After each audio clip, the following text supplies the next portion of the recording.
दरअसल अभी आप जिस महिला को देख रहे हैं ना, ईंट ढोते हुए अपने बच्चे को कमर में बांध करके ईंट ढो रही है। दरअसल ये महिला भारत की ही है और ये महिला गरीब नहीं है। आप बोलिएगा कि ऐसा क्यों बोल रहे हैं? जब गरीब है इसीलिए तो ये बच्चे को कंधे में अपने कमर में बांध करके सिर पे ईंट ढो रही है। लेकिन नहीं, हमारे देश में जो नियम है ना, उस नियम से ये महिला परे है। ये कमर पे ईंट ढो रही है। इसका मतलब जानते हैं? ये 400-500 रुपये दिन का कमाती, इनका दिहाड़ी होगा। हमारे देश का नियम ये है कि जो भी व्यक्ति शहर में रहने वाला, यदि लगभग 45 रुपये अगर दिन में खर्च कर लेता है, यानी कमा लेता है या खर्च कर लेता है दिन के, तो वो व्यक्ति, कहने का मतलब, गरीब नहीं है। और जो ग्रामीण प्रदेश में महिलाएं हैं ना, जो औरत, जो भी इंसान है, वो अगर 35 रुपये के आसपास कमा लेता है या खर्च करता है, वो गरीब नहीं होता है। अब इस महिला को अगर मान लीजिए, अगर ये अपने बच्चों के लिए 1 लीटर दूध लेने के लिए जाती होगी अगर रोज़ के लिए, तो 60 रुपये का 1 लीटर दूध आता है। ये कहाँ से गरीब हो गई?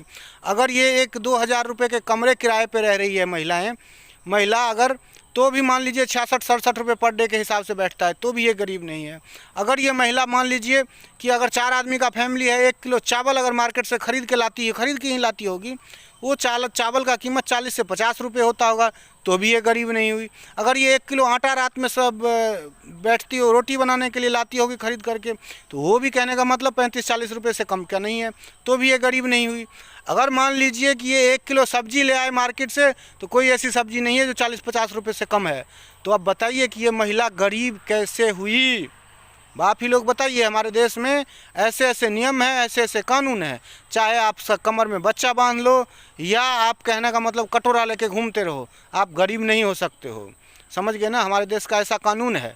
हमारे देश में कोई गरीब नहीं है, सिर्फ कागजों में लिखा हुआ है गरीब है। समझ गए? ये सरकार का अंधा कानून है।